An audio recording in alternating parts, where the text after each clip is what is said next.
I see this map being for the city of Paris. I see the other car getting unlocked. I see me applying for a visa to attend her graduation.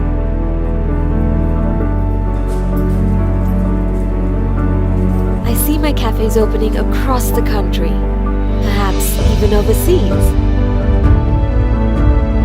I see a 5-star resort with guests from all over the world enjoying this view. I see her becoming an award-winning singer one day. I see me retiring early and traveling the world. Your dream, our goal.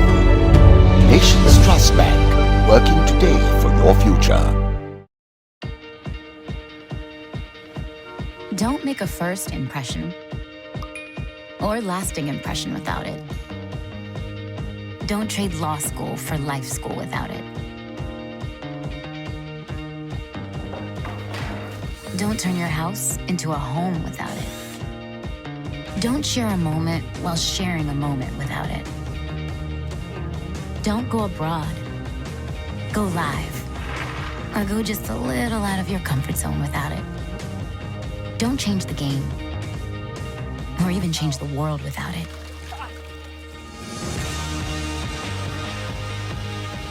And don't watch her dance like nobody's watching without it.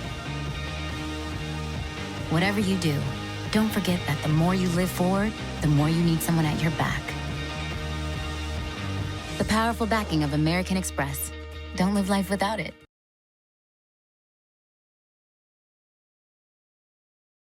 Good evening.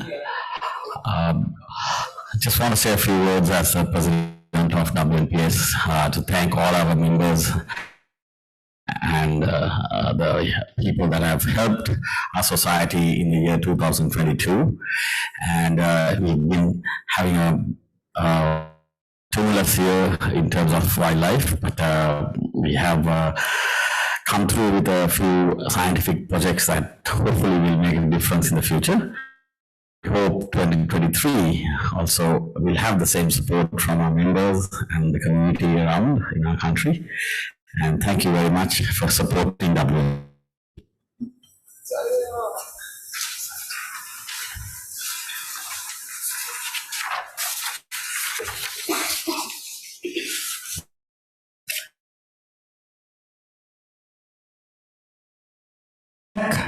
Welcome to India, and hope that conservation can also progress, but in the opposite direction where the country is being going. So let's see if we can both move forward. We'll start off with thanking Nations Trust Bank as always, our partner for many years, and they support us in the lectures as we do, and the magazines, environment, Jungle Telegraph. So they've been a good partner, and we want to thank them sincerely. I'll do a quick run of the list of sponsors, and as I'll explain as we go on, the list has been growing over the past years, I would say. Right, so just so we don't Nations Trust Bank, and so other than NTB, we have LLC, NDB, Sampat Bank, who's been with us for a long time, Company Investments, Sanzo de Costa, JK Food Automation, Spartaline, Colombo Jewelry Stores, Abans and AG, Kumarika, Helios Consumer Brands, Helios Advantage, Bank Environmental Fund, Women, and Shannon Bank, Response Services, Rainforest Trust, Quick Response Fund, and the Human Information Report Group. So the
So, huge project, going to be very interesting when we start getting the findings on that.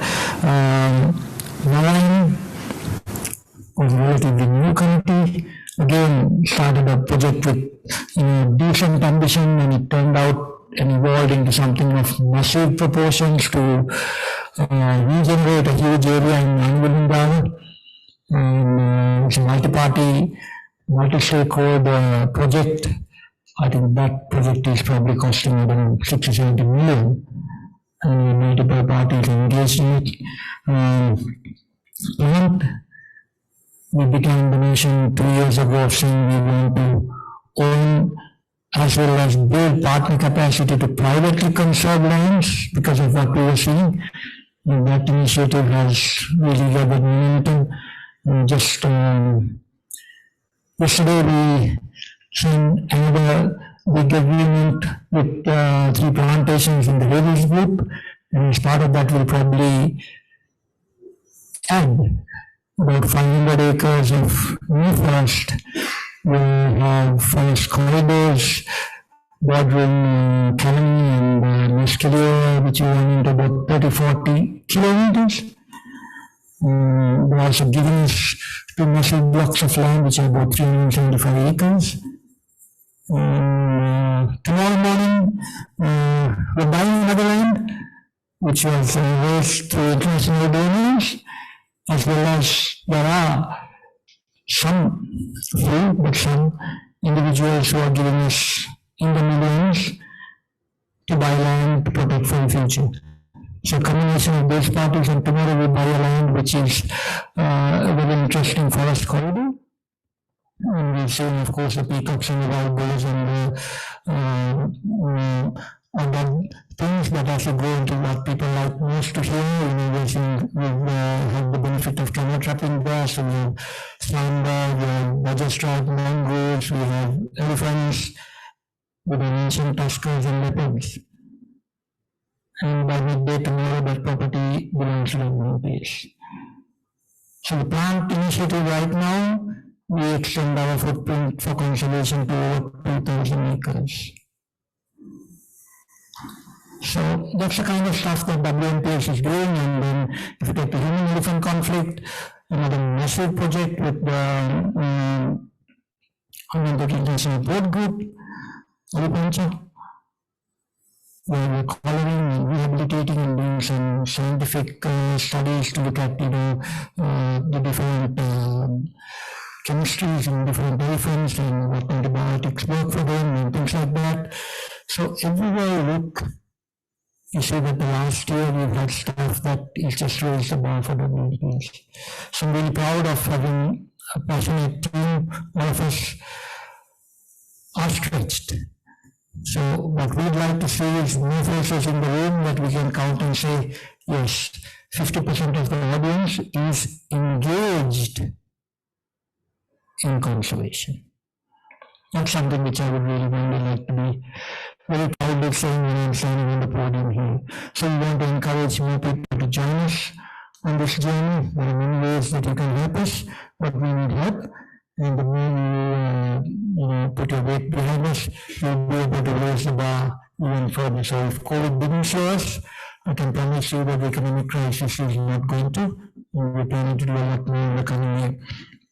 So with that, let me kind of close out and asking all of you to kind of keep an eye out. And if you love to know where we're going on the trips, the full year trip calendar was published, so book your slots because virtually every trip gets very sold out, and therefore just book your slots early if you want to join us.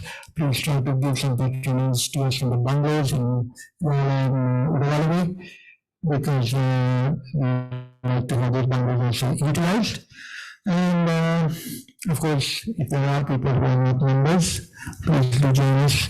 The membership fees help, and also remember that if you have not paid your subs, please do that as well. We do value your contributions and we do need the funds, but what you can see is that the funds get put to very good use.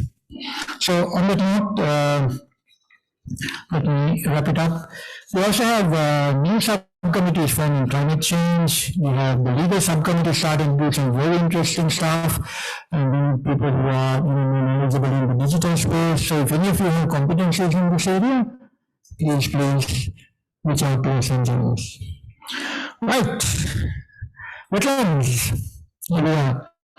So we were discussing in the sideline whether this was a master stroke to have the only capital city with a wetland, or whether it was an accident which kind of happened, and you can ask not more about that, right? But Dr. Chetika Gunisheri, we're happy to have, and all of you know that we also try to promote and provide a platform for a diverse range of speakers. We bring some really top-notch speakers onto the floor. We like to bring new faces. We like to bring new topics. So we're really glad to have Dr. Chetika here. She's an environmental professional who has more than 10 years experience in the field of urban ecology management.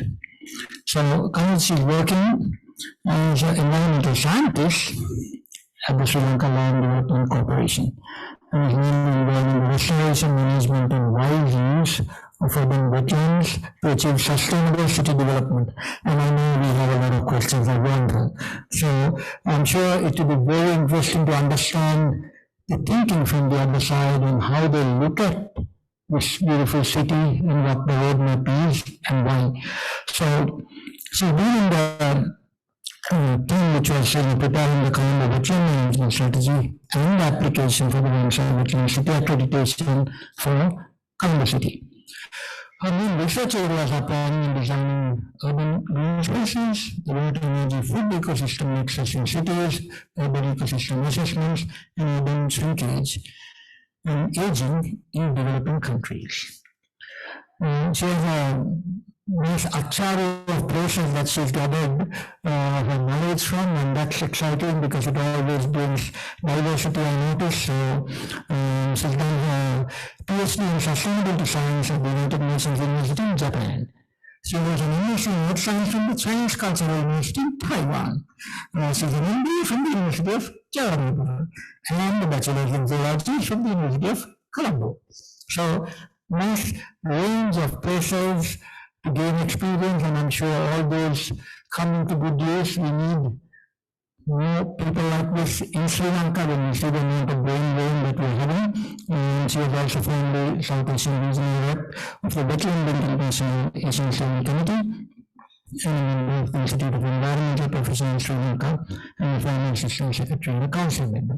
So, very pleased to have you, and let's give the young lady a warm round of applause.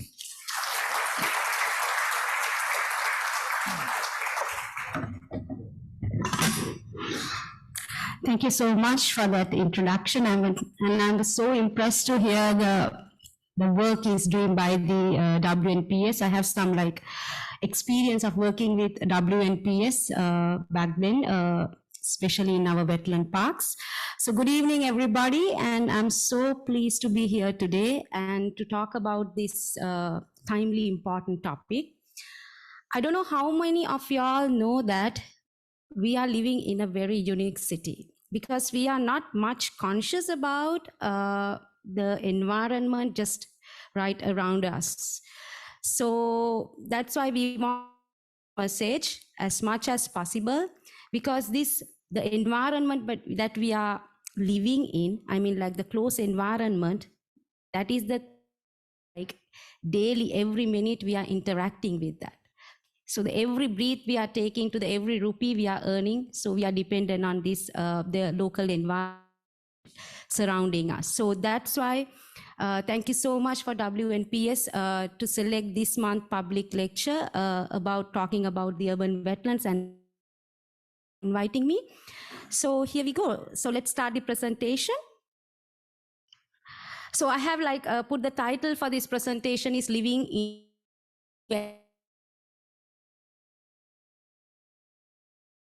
I have two objectives to deliver. First is for you to understand how much your lives are dependent on these with these urban wetlands. So how much you all are interacting with the wetlands in the city, or the city that you are living or you are working. And the second one is, what is your contribution to conserve these wetlands for us, as well as for the future generations? Because despite your profession, your academic background or whatever, we all have a role to play in here. Because some people think it's a role of the government, it's not. Because this is the environment we are taking our breath, we are taking the water that we need to drink. So, or the environment which protects us from the disasters. So everybody has a role to play. So I want you to understand what's the role that you can play. So in this urban wetland conservation and management. So moving to the presentation.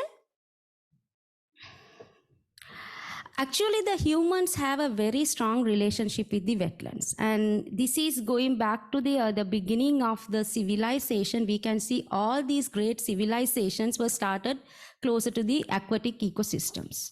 So, and also they have been largely used these ecosystems for their economic activities, social activities, as well as to protect from the disasters. So there is no exception for this when it comes to Sri Lankan context, because we know that we had a hydraulic civilization where the settlement system we call.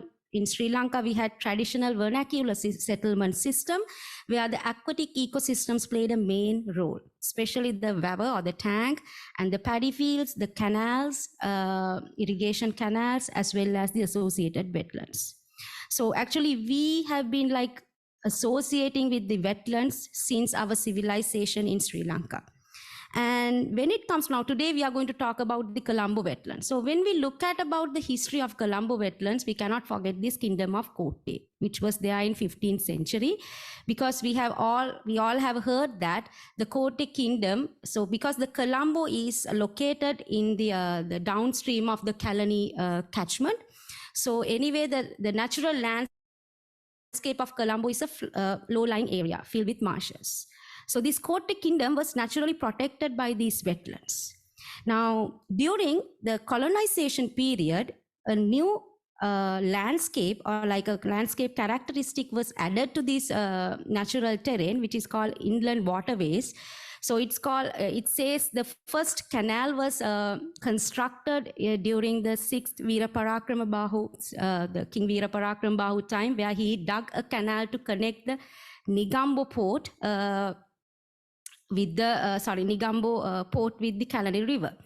So then during the Dutch time, we all know the Dutch are really good sailors and they are very famous for water-based transportation. So they introduced this canal system in the Colombo, and before that, the Portuguese, they are the ones who made the Beira Lake, and the British time, this canal system and the Beira Lake was further expanded and developed.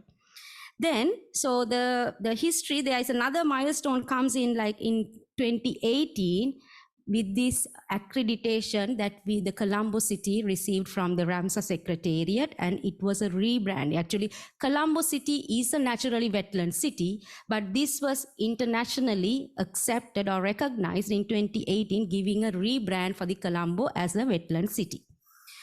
So before going to how we became this, this international wetland city, I would like to talk a little bit about, maybe y'all are all aware about the wetlands and the urban wetlands, their functions, but I would like to touch upon a little bit about that.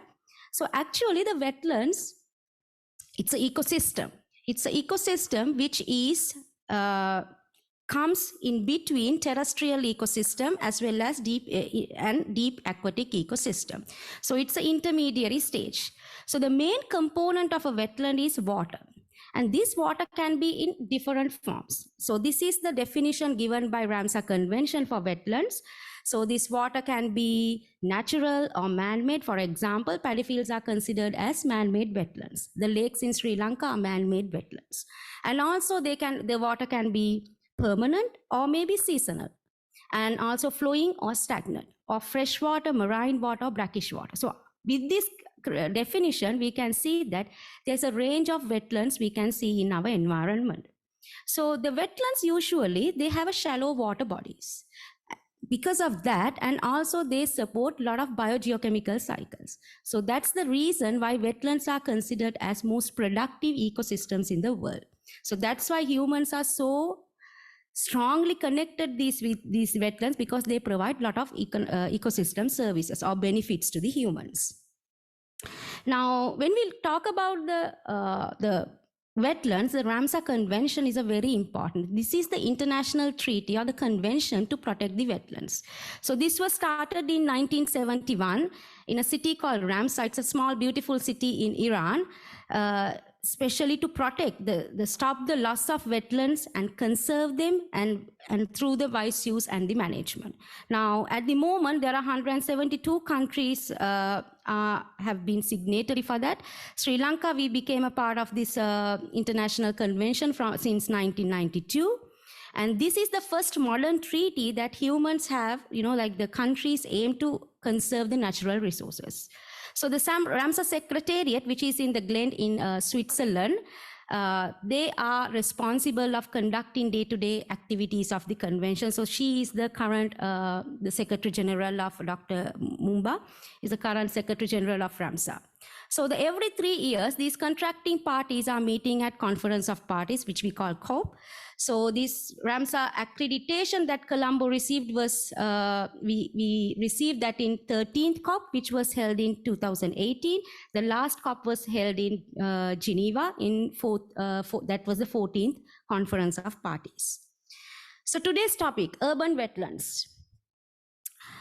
So urban wetlands, structurally, there is no much difference between urban wetlands or the rural wetlands. This difference is based on its location. So when a wetland is located in and around the city or suburb, we call it as an urban wetland or peri-urban wetland.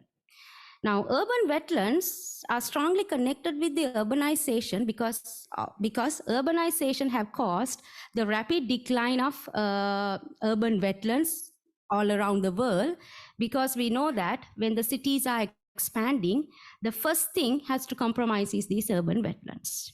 Now, these are the only green patches in the city which provides a lot of ecosystem services for the well-being of humans. So what will happen then, when the urbanization increases, the urban wetlands keep on like decreasing at the other, like on the other side, what will happen is, so the cities become like unlivable, because like we know that the cities are much congested, the pollution is there. So when these ecosystem services are declining, so cities becoming unsustainable and unlivable. So it's predicted that by 2050, the world population, more than like 2/3 of world population is going to be living in cities.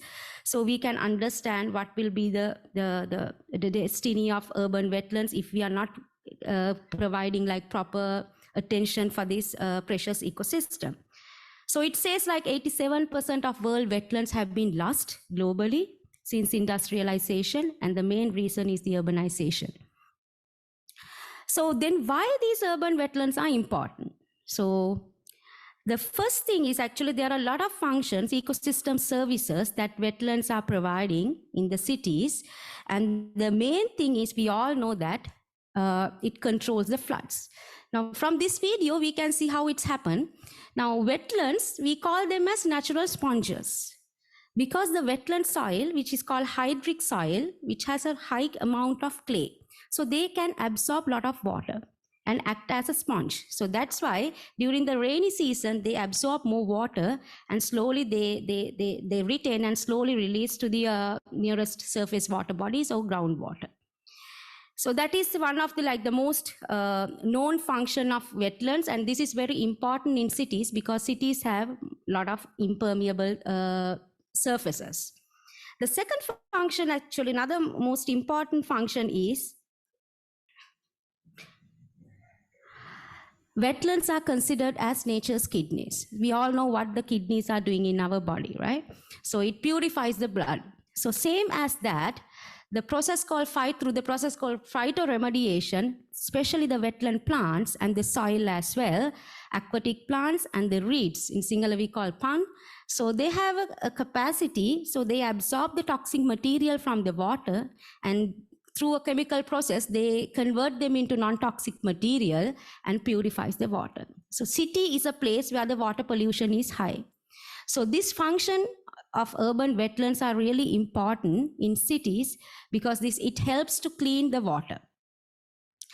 And it cools the cities. So definitely, because the city, this is the temperature profile of a city in the downtown areas where the building footprint is high. We know because of the urban heat island effect, the temperature is not bearable limits sometimes.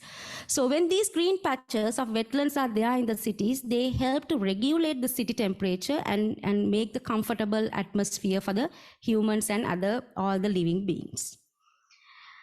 Then it provides home for urban wildlife, because these are the only places where the animals or the plants living in the city. So they act as wildlife refuges. And another function is like it adds aesthetic beauty. Now this is a picture taken in Colombo City. See how beautiful, like how much beauty it adds to a city. A city which, like, you know, covered with the buildings and a lot of noises and pollution. So see, these are some of the main functions of urban wetlands are doing. So then Colombo wetlands. Now I said earlier, Colombo, by naturally the terrain is a low-lying area which is covered by the marshes. Now, because of the development activities and all, we can see it as a mosaic. So the Colombo wetland we call it as a Colombo Wetland Complex actually. It's a mosaic of around 36 wetland small patches, and they are interconnected with the man-made canal systems, and there are some lakes, man-made lakes can be seen. The Colombo wetlands actually, if we look at about how the eco-social transformation wetlands, now this map shows how the Colombo urban expansion has been happened during last 3 decades. In Colombo actually, the happens as like horizontal rings going from western coast to the inland. So this is why when we look at about how the Colombo wetlands have been changed, we can see that the first wetland, the wetlands near to the coast, western coast, were dispersed. Then slowly that the movement has come to the inland. The second major one of the major transformation the land early 1980s with the construction of Parliament, where that Sri Lanka decided to shift the administrative capital from commercial capital Colombo and brings it to the Sri Jayawardhanapura Court. So with this Parliament construction, a lot of development and the settlements were started to happen around this area, and so a lot of marshes and paddy fields were cleared. And also during that time, in order to protect that area from the flood, the government acquired 1,000 acres of marshes and active paddy fields, because a lot of wetlands in this area were active paddy fields at that time. A lot of farmers were there. And the government acquired these 1,000 acres to keep them as flood retention areas, because the Colombo is anyway, due to its natural terrain, it's more vulnerable to floods. And also I would like to say these 1,000 acres mainly include Kolonnawa Wetland, Kotte Wetland, Heenala Marsh, which is around the Royal Park Condominium, and Parliament Upper Retention Area. So they were basically marshes and the paddy fields at that time. Then, so this is the map of the Colombo wetlands. So we call it as, this boundary of Colombo wetlands, actually we call it as a Colombo hydrological area or Colombo catchment. So from the north, the Kalani River is at the north, and from the eastern side or towards the inland, we can see the outer circular highway is the boundary, and from the southern boundary, the next the Bolgoda Lake and the Bolgoda catchment is there. So now this Colombo catchment area, actually we call it as a Colombo Metropolitan Region. It's 121.5 square kilometer, and within this area, 19 square kilometer is this Colombo Wetland Complex. And this area, it's obvious that the most important socio-economic area of the country, because two capital cities are there, the most urbanized area of the country, and 50% of contribution is coming to the national GDP from this Colombo Metropolitan Region. And I would like to divide this, actually, the Colombo catchment for 3 areas in order to see how the water is managed in this Colombo catchment. We call downstream, which is closer to the west coast, in your left side, that part actually, can you see any wetlands there? The green color resembles wetlands, actually. The orange color resembles, that's the paddy fields. The blue is the canals and the lakes. So we can see that more downstream or closer to the sea, there are no green patches, there are no wetlands. So the water accumulates into this part is converted, or like taking out to the sea through sea falls. And the middle area we call as a retention area, because all the big wetlands, like this is the Colonnava wetland, then Hinnala wetland, Hinnala marsh, or like this is the Kote wetland, and this is where the Parliament Lake, and the Asaro Park and Kimbulaval area. So this area is the main retention area of the catchment, and it stores 37% of the rainwater comes to this hydrological area. And this side, or we call it as the upper side of the catchment, that is mainly consisted with the paddy fields. The water comes to this area is diverting into the neighboring catchments. So this is how the water is managed in the Colombo catchment. Now, since the middle area is very important, because it contains a lot of natural marshes and the waterways, so it was tried to identify what are the other ecosystem services that these marshes are given other than the flood retention. Because flood retention, for flood retention purpose, these marshes are, can be used 1 or 2 in a year. But rest of the year, to keep these marshes in a good condition, we have to identify what are the other services given by these wetlands. So the most impactful incident was happened in 2010. Most of y'all can remember, this was a devastating flood event occurred in 2010, which completely transformed the way that the looking at these or managing these Colombo Wetland Complex. So this is a very huge disaster happened, where the direct cost were estimated about $50 million. So after that, and even we know that the parliament was also under the water. So this incident completely changed the way that Colombo wetlands were, managed and maintained. And so after this flood event, after 2010, so a new approach came for the Colombo wetland management. So these earlier, as I said, these wetlands were managed only for hydrological purposes as a flood retention, for the flood retention function. But after this incident, it was trying to see what are the other ecosystem services given by these wetlands, because we saw that these wetlands are highly linked with the urban life of the Colombo. So that's why from one discipline, it came to an ecosystem approach. So these are some of the changes were happened, like things were happened after this flood event. Metro Colombo Urban Development Project was started, and this is a completely hydrological solutions to the floods. Then big institutional change was happened. Wetland Management Division was established in Sri Lanka Land Development Corporation in 2013. Then this is the first strategic document made for the urban wetlands in Sri Lanka came up, the Colombo Metropolitan Region Wetland Management Strategy. And also wetlands were started to use actively in urban planning as recreational areas and agricultural areas. So what is this Colombo Wetland Management Strategy? This is the base of most of the things that have been done for Colombo wetlands so far, and also to get that accreditation. So as I said, this is the first document to prepare that for urban wetland management in Sri Lanka. So this was started in 2013 and finished, and it was launched in 2016. The concept of managing it, identified the concept of managing the Colombo wetlands is wise use. So this concept was like at the world at that time, where that even the Ramsar Convention was more keen on urban wetlands.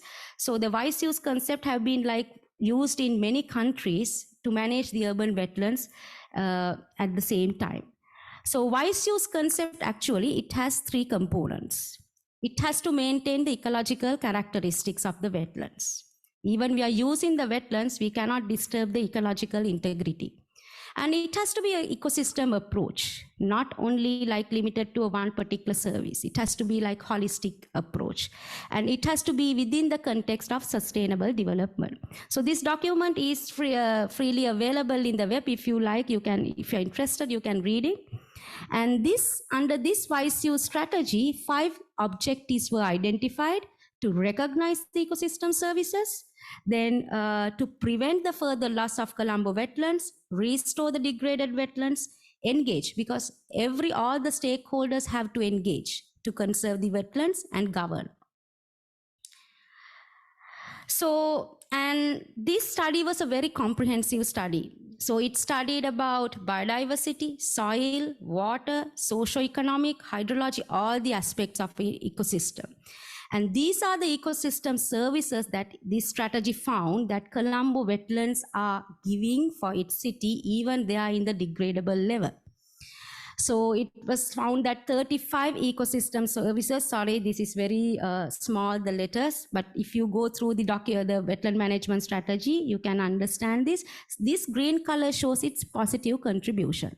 So we can see that all these 35 services have positive and highly positive contribution for the citizens living in Colombo. So not only like earlier we knew that only like the flood retention is the only, or flood controlling is the only function of wetlands. But it says like sometimes like other services like air quality regulation, climate regulation, so they give more positive contribution than the flood control.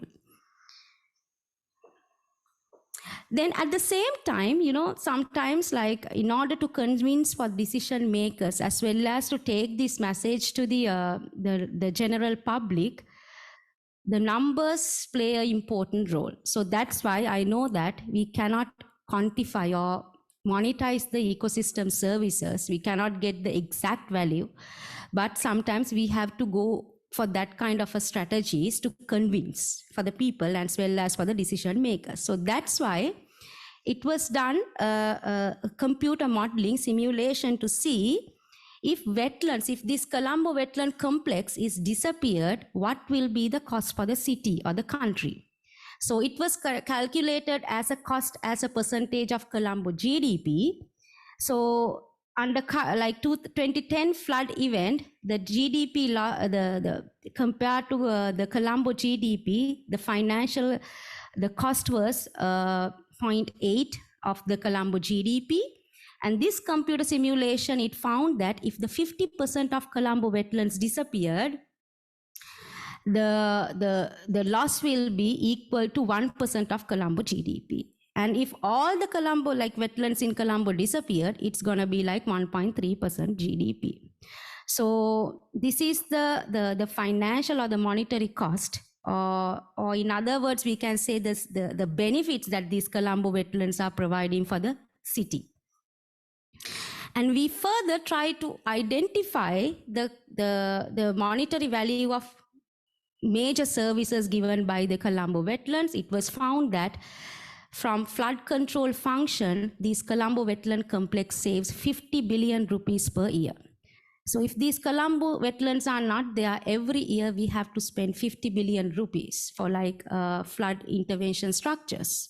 So being a developing country, so is it feasible for us? And with the climate change impacts, can we find solutions only through the engineering solutions? So those are the questions we have to ask. Then the temperature control, it found that 50% of Colombo city is cooled by this Colombo Wetland Complex. It's saved. So these are hidden values. We cannot see them actually.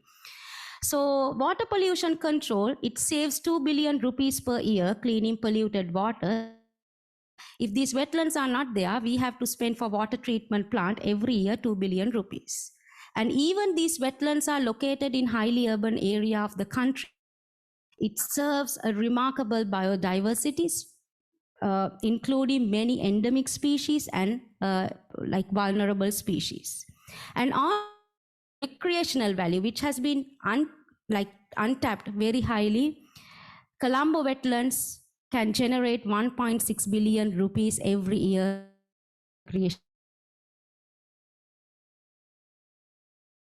Paddy fields and these vegetable farming like coratoos are happening there.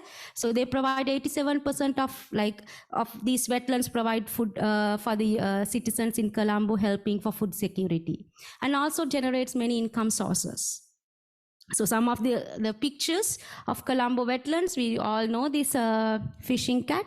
The Colombo is the only city that urban fishing cat population is living, which gives high biodiversity value as well as tourism value. And also we have other animals like, amazing animals like estuarine crocodile, otter, and many other, like big and small animals. And also Colombo wetland, the canal network can be used for like urban recreation and transportation. So the food security, and this is, and with all these changes, the city got another like amazing concept called wetland parks.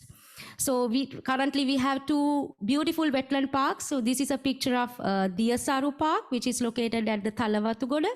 So recently this Diyasaru became a Star Wetland Award Center.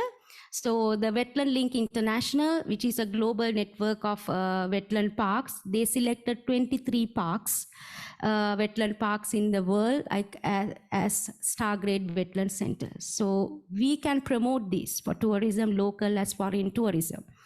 And I hope you all have like visited walked through these beautiful nature trails in Badagana Wetland Park. Still these livelihoods are there. Many people are dependent on the Colombo wetlands, and the jogging tracks and these walking tracks have been constructed.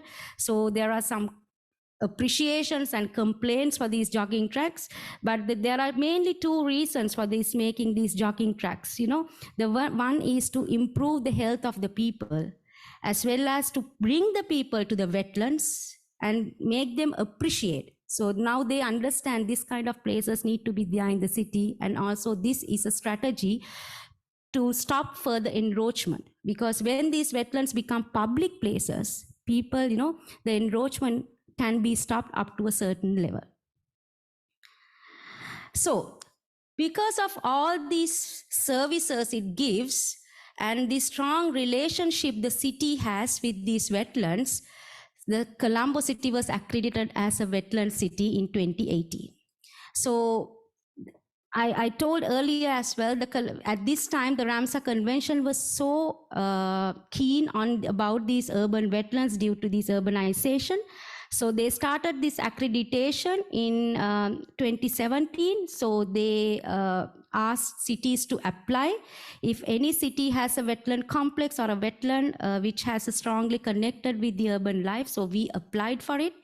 And it was a very lengthy application process. In 2018, they selected the first 18 wetland cities, and Colombo was the only capital city which got that title. So it was like a brand for a Colombo.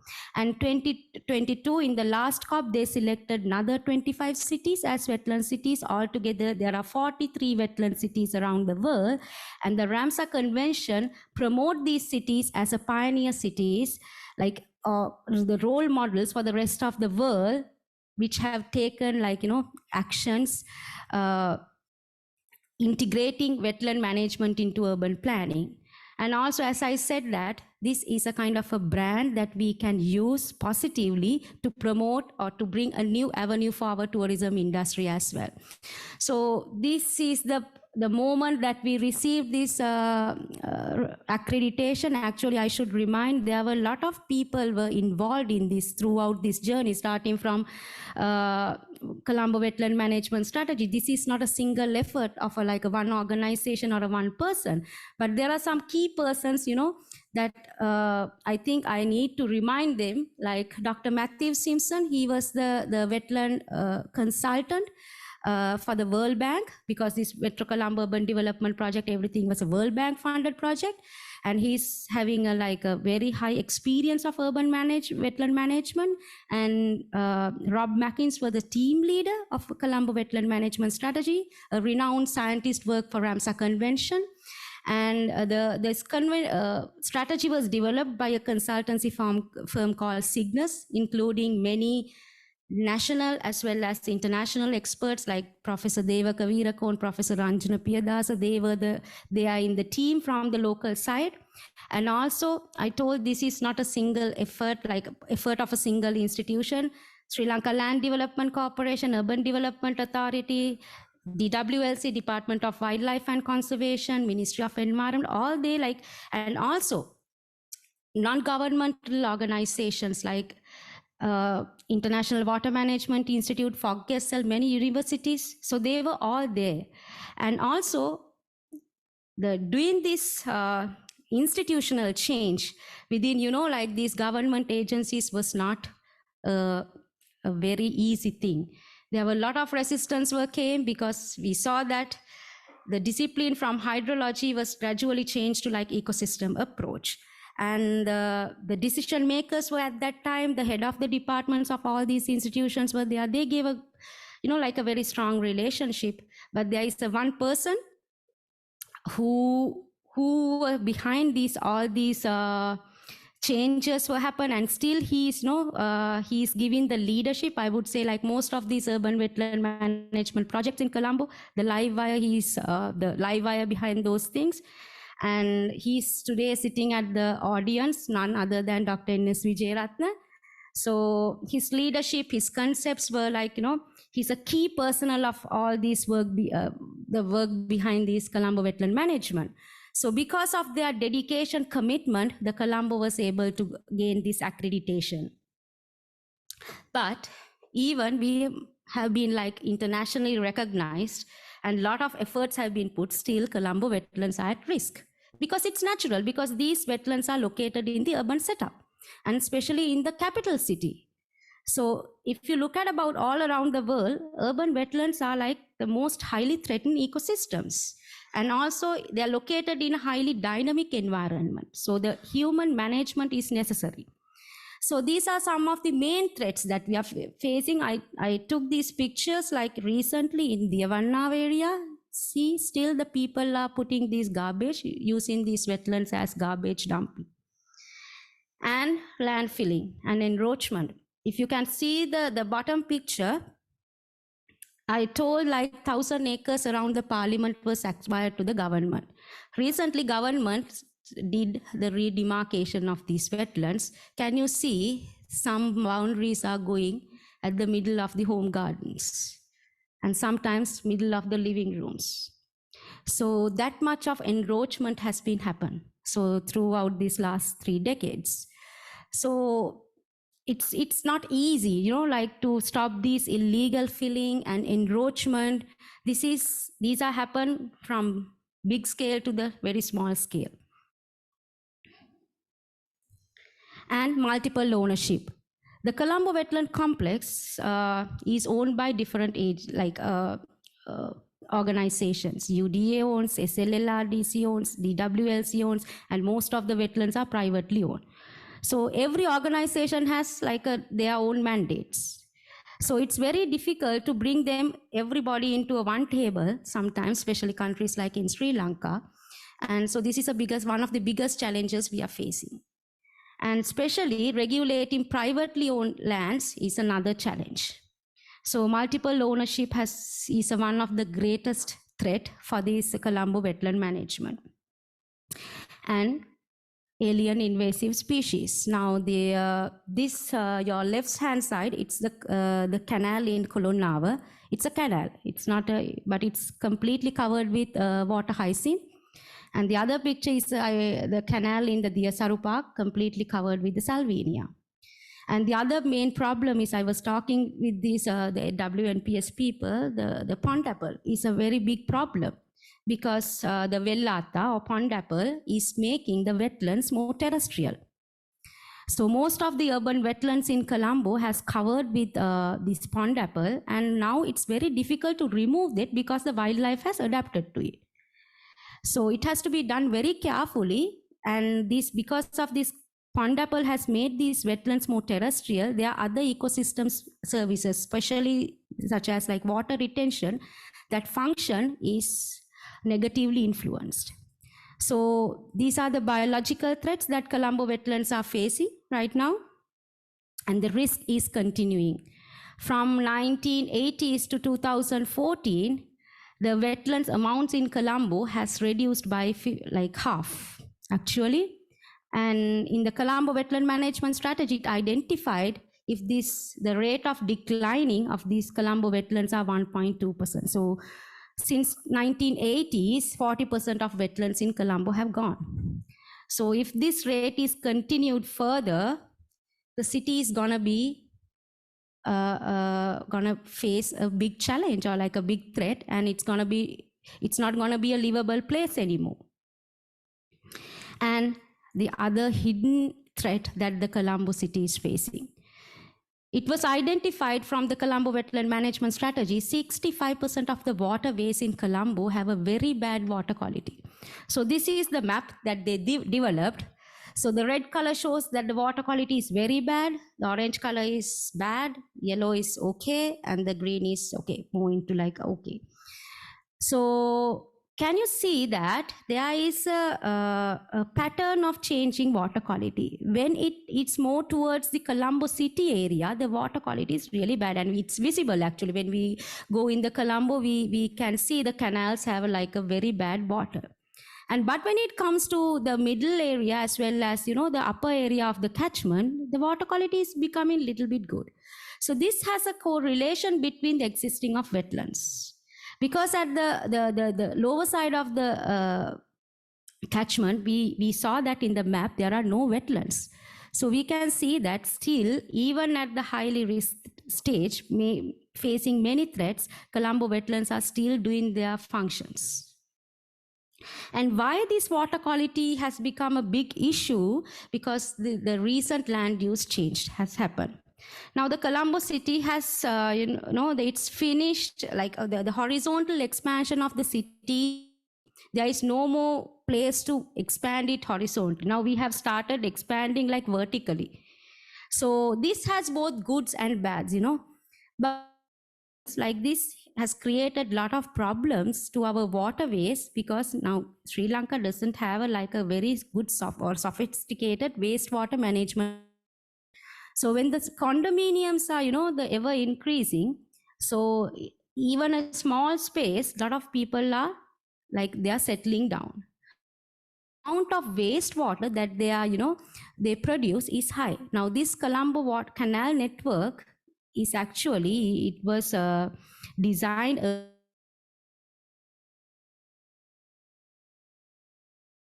so it doesn't have capacity to absorb this water generated by these increasing condominiums. So it creates a problem of water amount that it releases to these canals, as well as the water quality. So this is still many people are not aware about this threat, but this is going to be the biggest threat that the Colombo is going to be faced in near future. In future. So then, wetlands for future Colombo. Now we saw the functions, it provides how much our lives are related with those wetlands. Then what we need to do in future. Okay, so because we have to keep one thing in mind, this is our capital city. That means we cannot stop development. Okay, so the development and the nature has to go hands in hands. That thing we have to accept. So these are some of the suggestions or things that we can do in future to keep these wetlands to make our Colombo city sustainable or livable.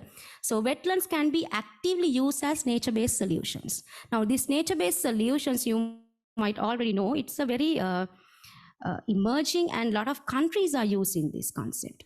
So now we still use, we have not actively started using this nature-based as a nature-based solution in our urban planning, other than urban recreation and flood control. But it's high time to use this, to actively use this as into our urban planning, and especially as a wastewater treatment function. And also, we have to go for ecosystem approach, because these wetlands are located in a very, very small area. So we have to think the holistic way.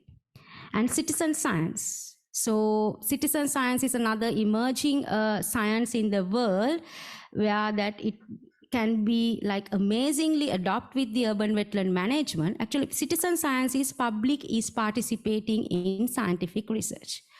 One of the greatest challenges we are facing, that collecting data of Colombo wetlands or urban wetlands, because urban environment is always changing.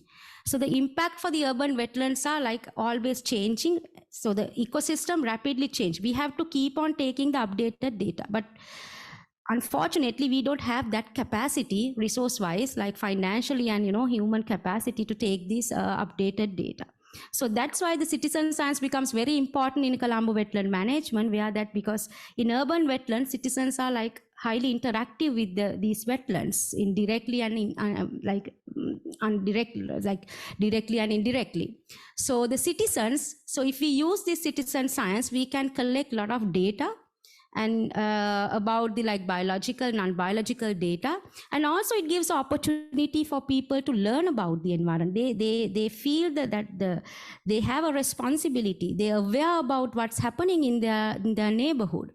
So citizen science need to be highly integrated with the future urban wetland management in Colombo. So I would like to show some of the examples how these urban wetlands have been actively used in urban planning and designing in other countries. Is Calcutta Wetland Complex in India. This is a huge natural wetland complex, and it's actively used in wastewater management of the city. It filters 198 million gallons of wastewater, and part of these wetlands have been these sewage have been used for fish ponds, for fish farming as well as vegetable farming. And a lot of people are living, their livelihoods are related with, connected with this is Calcutta Wetland Complex. And same as in Taipei, they have created this constructed wetland mainly for wastewater treatment. So now we have natural wetlands. We don't need to go for artificial wetlands. What we have to do is we have to integrate them actively in urban planning. So, and these are ecosystem approach. Now this same wastewater treatment, natural wastewater treatment plant, they use for urban recreation as well. Because in the urban setup, land is very limited. You cannot, use one particular land for one function and the other for another land for another functions. We have to try to integrate all the functions into multiple functions into one land. Then we can also introduce in a micro scale. We call it as sustainable drainage systems in cities. In UK recently they regularized through Parliament Act, where that the mini wetlands are being constructed in the roadsides, in the car parks, to capture the slow rain, to capture and slow down the rainwater, prevent flooding, and create pockets of wetlands biodiversity in cities. And we all know the recent very good example is actually spongicity concept in China, because China has 3 water issues: flood, droughts, and water quality. So as a solution for that, they are coming up with this concept called spongicity, because the natural way of conventional flood management, what it does is carry the water swiftly as possible out from the catchment and stop overflowing. So they, in the spongicity concept, they use the exactly opposite. So they say that don't fight the water, let it go, embrace the water to the city. Try to retain the water as much as possible, then slowly release it into the, or empty it into the rivers and the seas. So this is the concept of spongicity concept. They are spending billions of money. 16 pilot cities have been already selected. And even in the recent COP, the president of China gave a special speech to show that their dedication for urban wetland management. And this concept was actually introduced by this professor, like he's a landscape architect. So, and the other countries also have tried to use this spongicity concept. Then finally, what are the things that we need to be, considered, that we need to consider in future urban wetland management or Colombo wetland management, as I think? We cannot forget the uncertainty of climate change. Now, most of these engineering structures, they use these climate projections, and they're built for like next 75 years, 125 years. But climate change is always uncertain. So that's why these nature-based solutions becoming very important. Then future demographic trends in Sri Lanka. I don't know how much of y'all know that we are experiencing a huge demographic shift, and we all talking about urbanization. Even in my presentation, I was talking a lot about urbanization. But Sri Lanka is going, the trend of like the projections of the population of Sri Lanka is reversing actually. Our population is going to be decline or shrink. The population will be peak in 2040. After that, we are going to get a sharp decline. Can you see this, the top graph? So that is the population, total population. This is called urban shrinkage. And with this, two major consequences we can experience. First one is aging population. Sri Lanka has the highest aging population of South Asia. That means in future, we can expect more elderly people than the, the other age groups. So is this good or bad? Okay. So more elderly people means more dependent. So our workforce is going to be like a contract very rapidly. So it's going to be a cost to the country. And also population decline will create another negative consequence, that is abandoned structures.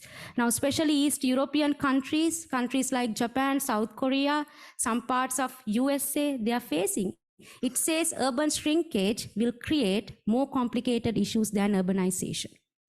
So if we, plan infrastructure for next 125 years, like huge infrastructure, investing millions, if like 20, 40 years, if there is no people to use them, so what is going to be happen? No people in the cities, no tax income, how to maintain those structures? So that's why we have to think in our planning, are we going to centralize systems versus decentralized systems? Or are we going to 100% engineering? With the climate change, can we, or 100% nature-based, because these are cities, can we go for 100% nature-based questions? Or are we going for hybrid solutions?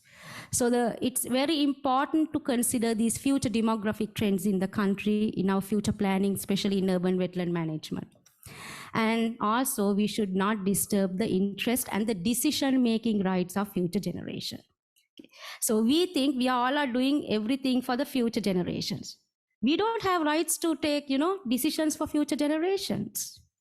So who knows, they will come up with a smart technology than us. Okay, so we have to give that right to them. So some people says we are doing this investment, we are making these buildings for future generations. No, we cannot take that decision. But this nature, this environment has given all these resources not for us only, for future generation. We have to keep that natural resources for future generations to take their decisions. So that's why it's very important to reconcile the intergenerational conflicts. Then identify the socio-ecological context of the wetlands before we use them wisely, because every wetland patch or like a wetland has its own unique ecological integrity. And also, these wetlands, how they're used by the people is depend on the socio-economic context of the neighborhood. So before we are going for to select which wise use strategy we are going to use, we have to have a proper understanding about the socio-ecological context of the wetland. We cannot make wetland parks in every wetland. We cannot make, like jogging tracks in everywhere. So some wetlands, for example, like Madinagol area, there are a lot of condominiums are building around there. So it's a very good place for a wastewater treatment. But Madivela, historically, those wetlands were used as paddy fields. So that's why the urban agriculture was promoted. So have to have a proper understanding about the socio-ecological context of the wetland before we select the wise use strategy. And finally, transdisciplinary approach. Okay, so this is very important. We all have learned many sciences.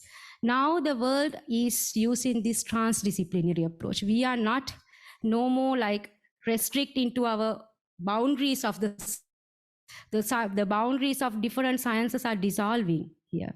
So because interdisciplinary, it's no longer there now, especially in environment management. So in ecology, zoology, landscaping, sociology, all these are different disciplines. So we have to go beyond these boundaries and find solutions. The good is spongicity concept was found by a landscape architect, not a hydrologist or an ecologist. So we have to come to this mindset now, solutions, especially for complicated issues. Urban environment is anyway complicated. So transdisciplinary approach is really, really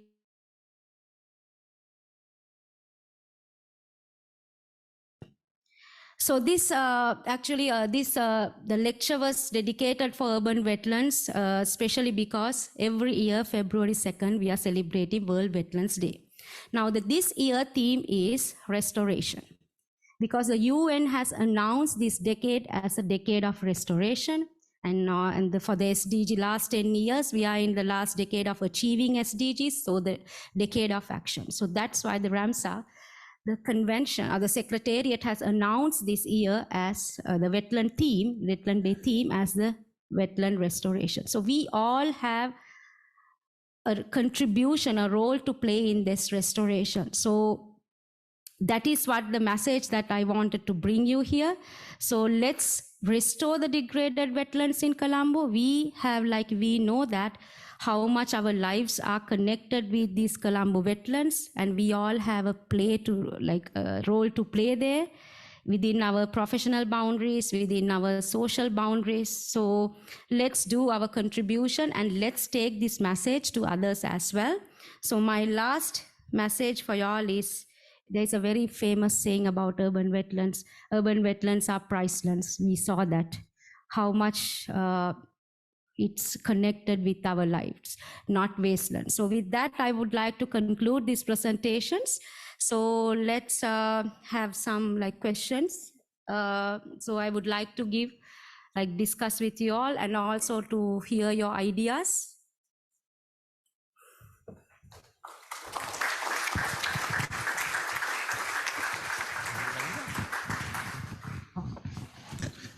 Thanks, Dr. Chetika. Please stay on the podium, and I'm sure there'll be many interesting questions. I'm going to put you into a spot by probably hogging the mic and asking the first one for a change. Yeah. So we spoke a lot about encroachment. We spoke very little about political encroachment, right?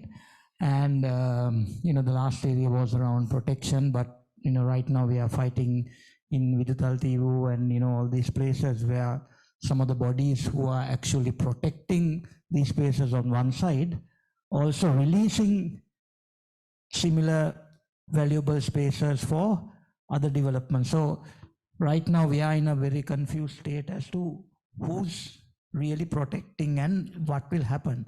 So my question is there any move towards tighter regulation or to make some of this stickier so that we'll have a better balance of wetland going forward, or is it always going to be at somebody's mercy?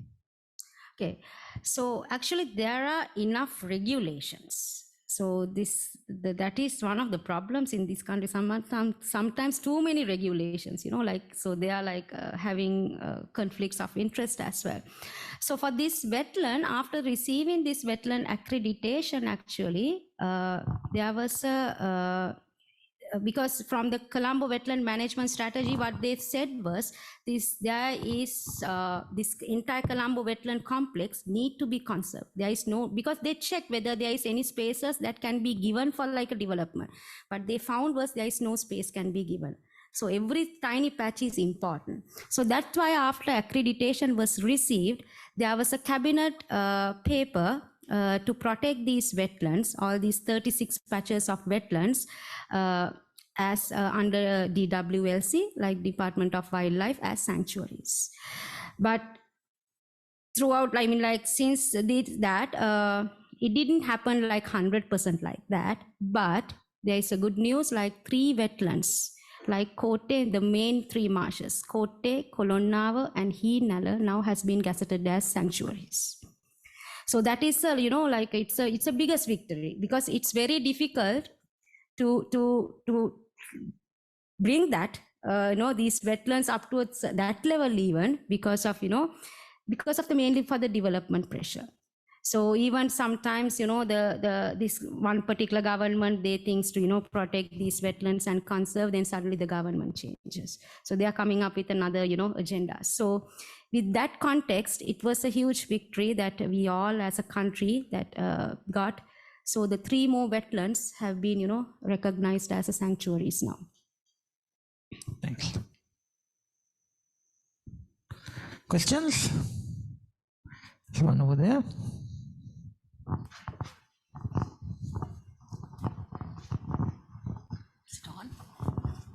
Yeah, you mentioned about using wetlands for wastewater treatment. How can you explain how that happens? How does it not affect the wildlife in the wetlands then? So it's like this. Okay, we have to select when we are using a wetland for a wastewater treatment.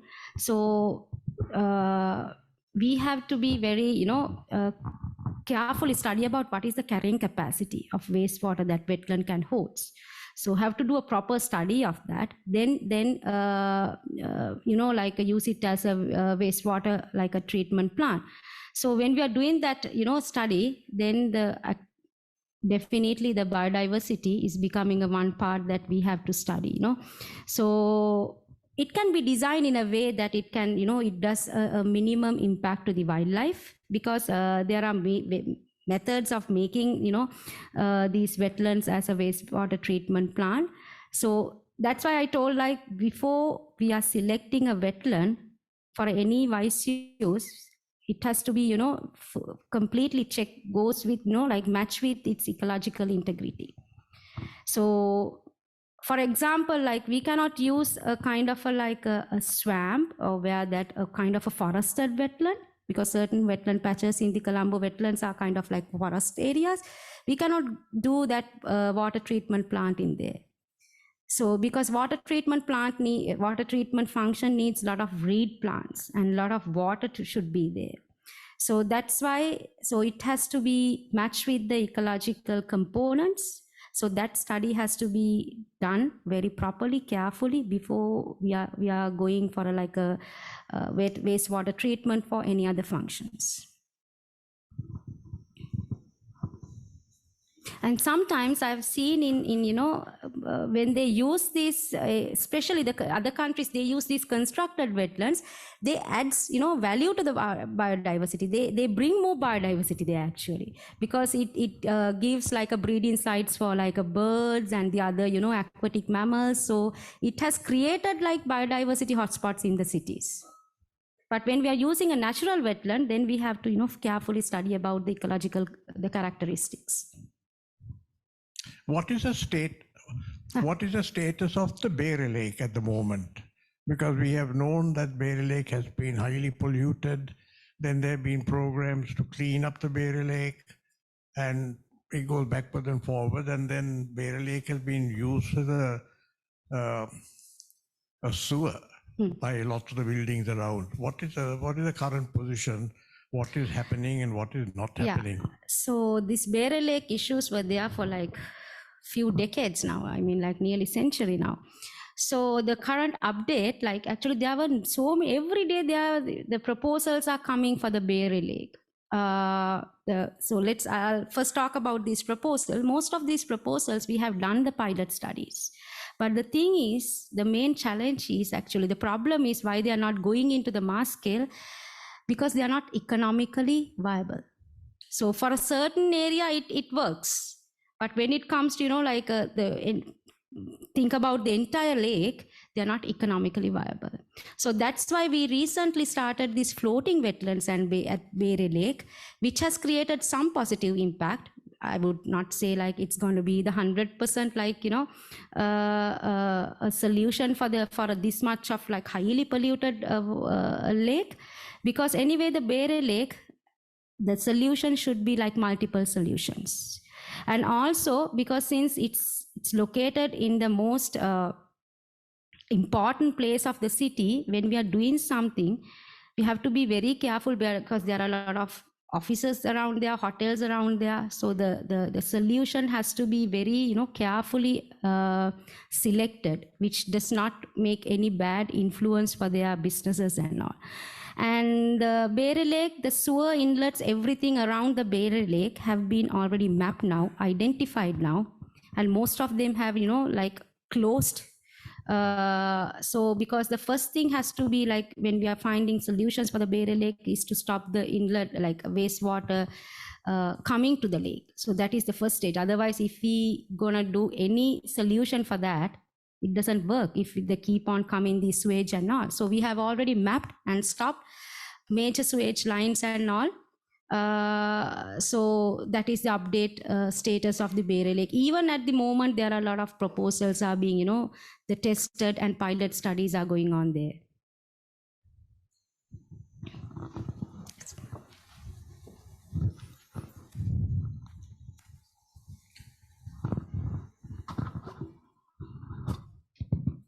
Thanks. Excellent presentation, Jayadika. Thank you. I visit wetlands quite often, and recently I have seen two issues which I thought would like to highlight to the audience as well as you. Litter is one of the main things, as was pointed out by you. As we gather people to the wetlands, as we make them more attractive, especially the middle income category has made it kind of their spare time, evening sessions near the wetlands. So I see that there is a lot of areas where there is litter being dumped, and I don't see a lot of garbage collecting facilities or bins which has been posted on those places. And some of the other countries do have dedicated places for these near wetlands, but I don't see that we have such facilities. And a few months ago, I saw a section of police, environmental police, looking into this aspect, but recently I haven't seen them. That's the first part of it. Is there any plan of land reclamation regarding this or the UDA? Second part is in two places, I want to especially highlight, I have seen high profile mud racing going on where there is a lot of jeeps coming in and fast bikes, very noisy, and going through the kind of pristine nature, sometimes damaging the ecosystems. Any idea on those two? Thank you. Yeah, thank you for the questions. Actually, regarding this garbage issue, yeah, so still like even highly managed places like these wetland parks and these the jogging tracks and these public areas, we still see that the littering is why that the people, what is that the attitude that they have, like so in such a beautiful place, how they just throw their. And also I admit that there are no sometimes enough the garbage dumping facilities, or the bins are like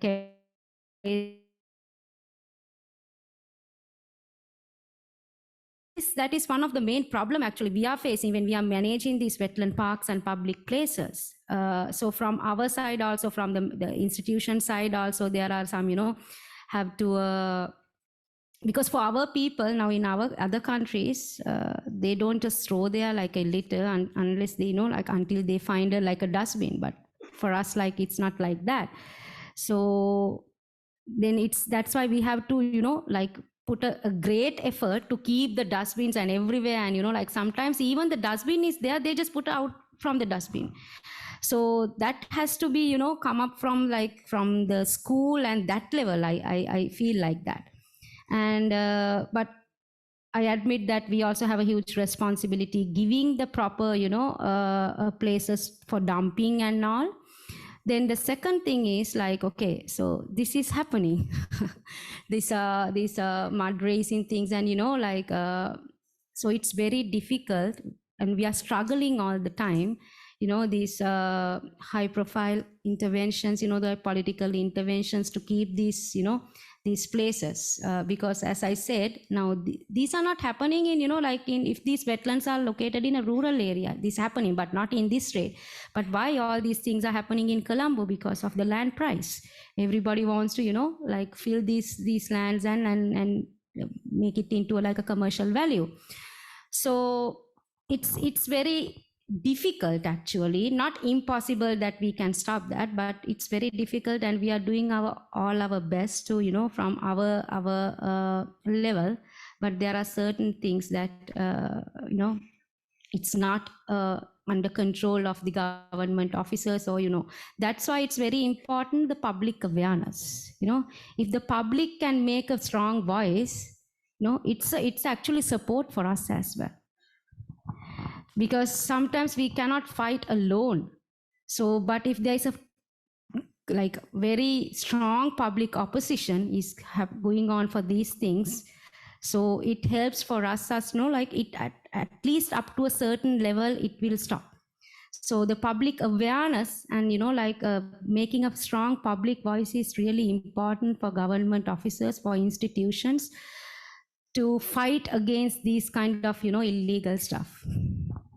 One last question here. Yeah. Good evening, Doctor. Good evening. So I will just give you a scenario. So during the COVID, during the curfew and during the lockdown in 2021, there was a bridge that was actually the initial part of construction and surveying commenced between Navala and Kotte. So the wetland, yeah, so basically it crossed the wetland. Mm-hmm. A lot of land was filled up. I think a lot of wild animals were basically, they lost their habitat. So I don't think an EIA was done on this. So this was basically connecting Athulkote to Navala. And I'm sure you're aware of it. Okay, so this was happened during last 2021, right? Under cover of COVID, basically the officers of, I think, land reclamation and a few other bodies came in, they surveyed the place. The tender was called but awarded to a SOE. Okay. And the SOE awarded it to a Singaporean company. So now in the neighborhood this is where I live in.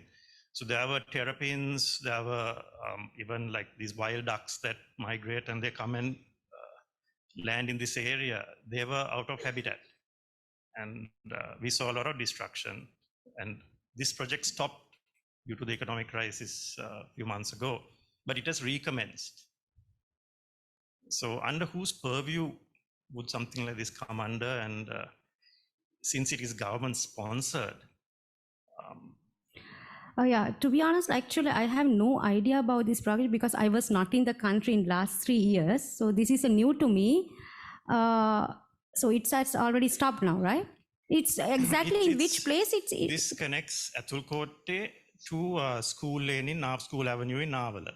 Okay. It's a huge project. I mean, it's being done through, I think there is a foreign contractor. Mm-hmm. Then there is the State Development and Construction Corporation and the Land Reclamation and Development Corporation. So these three organizations are involved.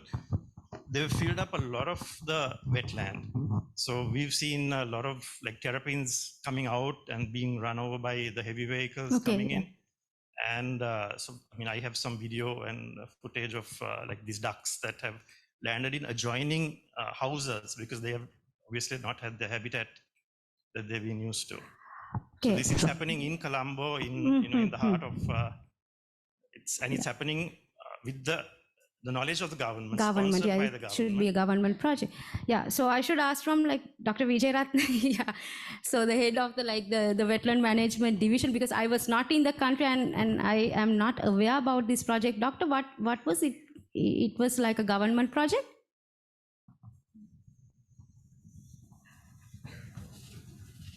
Doctor got put on the spot.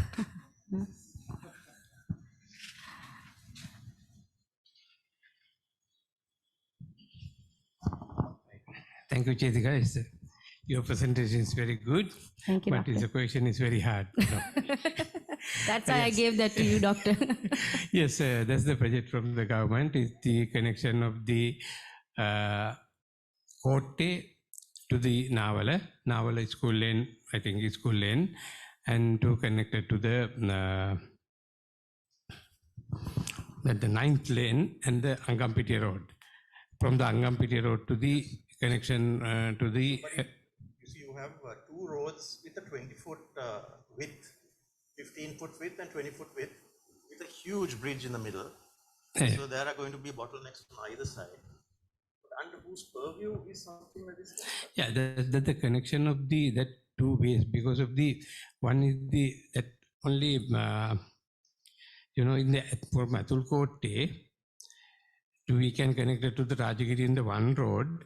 Another road, because of that proposal coming from the RDA, Road Development Authority, and that connection is there, and other connection is the Navala, near the Open University.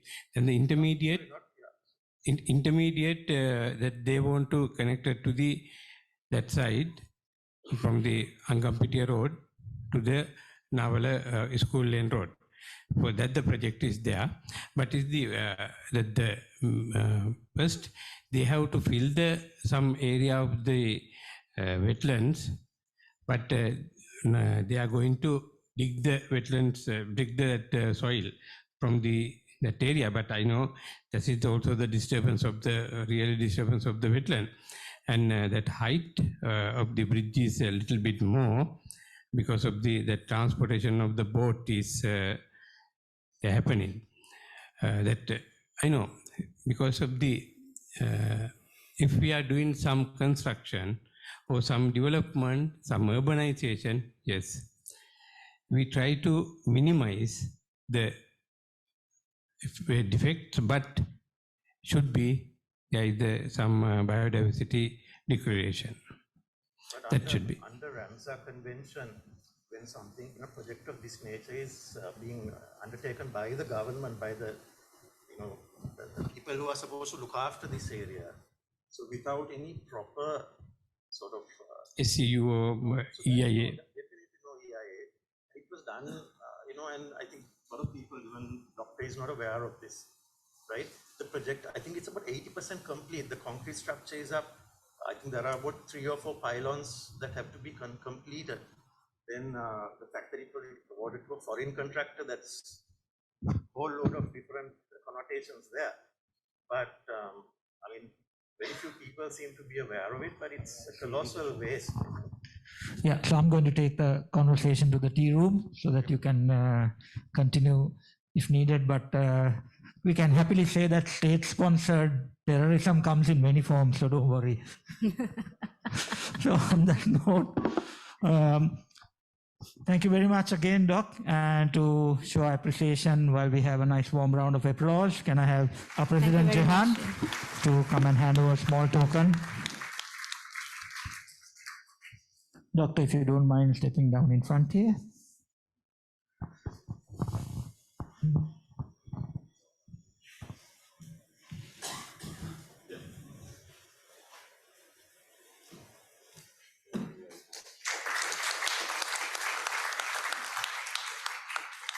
Thank you very much, everyone. I know there'll be more questions because these are contentious topics.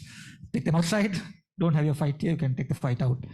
So thanks again, and we'll see you in a month's time, hopefully, and have a nice evening.